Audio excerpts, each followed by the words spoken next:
Bom dia, boa tarde, boa noite, amigo, torcedor e sócio do Clube de Regatas Vasco da Gama e Vasco da Gama SAF. Realizou-se na sexta-feira, 23 de maio, a Assembleia Geral Extraordinária do Clube de Regatas Vasco da Gama para decidir sobre a criação da Sociedade de Propósito Específico, SPE, empresa responsável por gerir a venda do potencial construtivo do estádio e aplicar os recursos na obra. Ela será totalmente controlada pelo Vasco e terá como objetivo único a reforma do estádio, mediante a venda do potencial construtivo. E terminada a Assembleia, 2.315 sócios estatutários votaram pela aprovação da criação da empresa. 678 sócios foram contrários e 74 se abstiveram de opinar. Não sei quantos tiveram interesse ou atenderam ao chamado para avaliar a proposta. A verdade é que foi aprovada a criação da empresa, sem a qual o processo de venda do potencial construtivo para a construção do novo São Januário não poderia ser iniciado e, consequentemente, a obra realizada. Por que 678 foram contra e 74 se abstiveram de dar sua opinião, eu não sei, mas com certeza devem ter seus motivos, assim como eu, que votei a favor, tive. Eu acredito ser importante que o Vasco angarie o dinheiro através deste mecanismo aprovado legalmente por lei municipal para modernizar nosso estádio. Como eu não tenho dinheiro para pagar uma obra desse tamanho, talvez aqueles que são contra ela tenham essa grana e possam bancar o custo dessa empreitada. Ou talvez sejam contrários à modernização porque são saudosistas e preferem sentir o cheiro de mofo e da infiltração que uma construção de 100 anos, surrada e ocupada por milhares de pessoas, quase que semanalmente, emane por suas dependências. Agora, se o dinheiro vai ser bem gerido e aplicado corretamente, nem eu, com meu direito de sócio de opinar sobre a realização do empreendimento, posso garantir.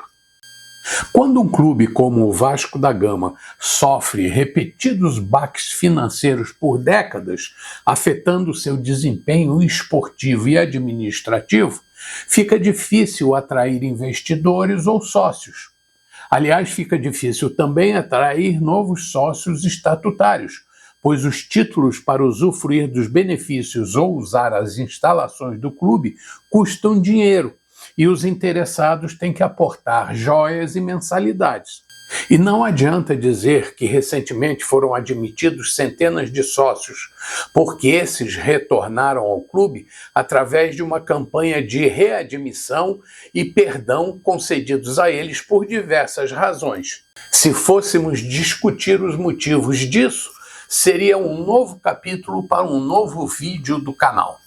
De qualquer forma, discutir a falta de recursos que dificulta o funcionamento da instituição é um assunto que vou tratar no próximo vídeo.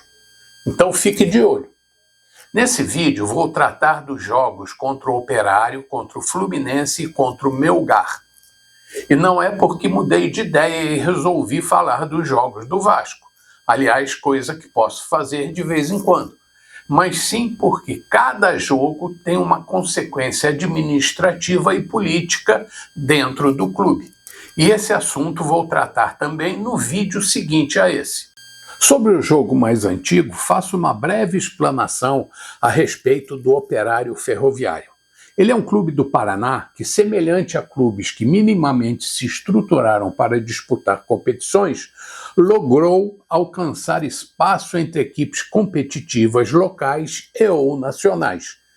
E conseguiu vencer o Campeonato Paranaense de Futebol, disputa atualmente a Série B do Campeonato Brasileiro de Clubes e participa ou participou da Copa do Brasil, pois quando bateu de frente com o Gigante da Colina, mesmo usando a tática de jogar o nervosismo contra nós, acabou caindo porque temos um grande goleiro pegador de pênaltis e eles, com certeza, não ostentam uma história tão grandiosa quanto a nossa.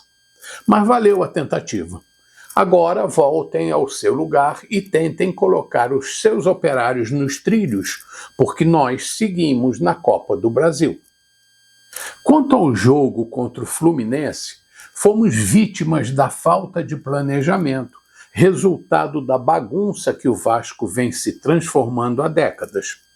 E enquanto não entendermos que não se transforma um carro velho num automóvel 0 km por milagre, e é isso que se tenta fazer no Vasco a cada eleição, não sairemos do lugar. Não possuímos jogadores preparados técnica e fisicamente que possam manter um desempenho competitivo por 90 minutos. E olha que o futebol quase sempre supera esse limite, com acréscimos que por vezes vão além dos 10 minutos. E quando enfrentamos times que procuram usar esquemas de pressão sobre nossa saída de bola, sempre nos diminuímos, perdendo o protagonismo e a posse da bola, recuando e nos acovardando. E isso é um convite à derrota, pois nada melhor do que o provérbio "água mole em pedra dura, tanto bate até que fura", para comprovar que quem não agride acaba abrindo a possibilidade de vitória para o adversário.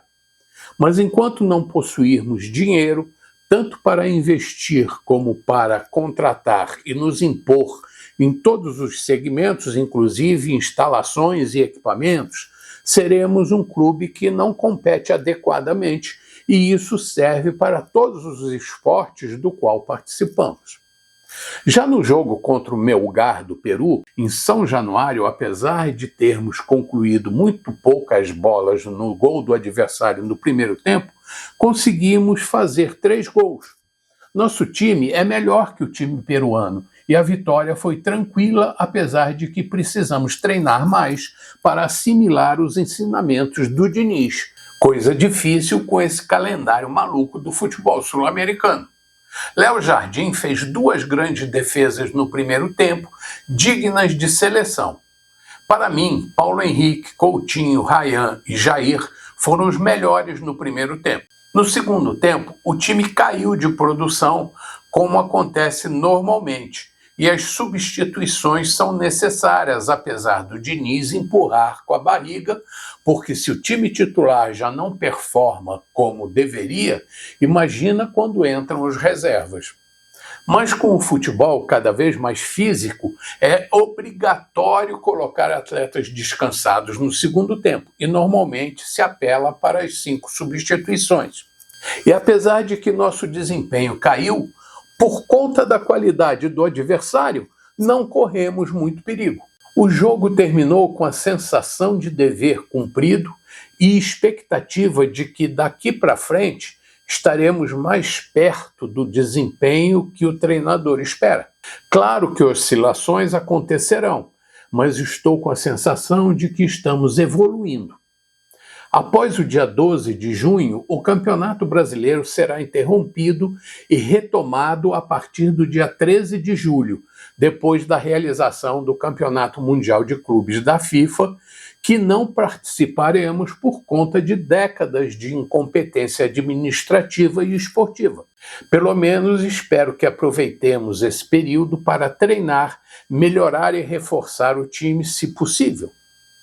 E agora acaba de acontecer outra vitória por 3-0 e não foi uma vitória no campo de jogo, foi no campo judicial. A Justiça do Rio manteve o clube associativo como administrador do futebol do Vasco contra o recurso que a empresa 777 interpôs para tentar retomar o poder. Aliás, uma tentativa que só pode ter a finalidade de tumultuar o futuro do Vasco, pois a empresa americana está falida e eu penso que jamais teria condição de tocar o esporte do gigante. Neste exato momento, não existe mais o que discutir sobre o direito que o associativo tem para administrar o futebol vascaíno. A discussão daqui para frente, pelo que eu acho, se voltará para o processo de arbitragem que está na Fundação Getúlio Vargas e que pode definir o futuro da SAF do Vasco. Continuo com a convicção de que o futebol do clube deverá novamente ser entregue a quem entenda a grandeza de administrar o patrimônio do tamanho dos gigantes da colina. Claro que de uma forma transparente e honesta, preservando nossos símbolos, sob a cruz de Cristo, lógico. Por hora é isso, e no próximo vídeo volto a mergulhar nas profundezas do submundo vascaíno. Por hoje é isso, amigo. Bom dia, boa tarde, boa noite, torcedor e sócio do Clube de Regatas Vasco da Gama e Vasco da Gama SAF. Saudações vascaínas.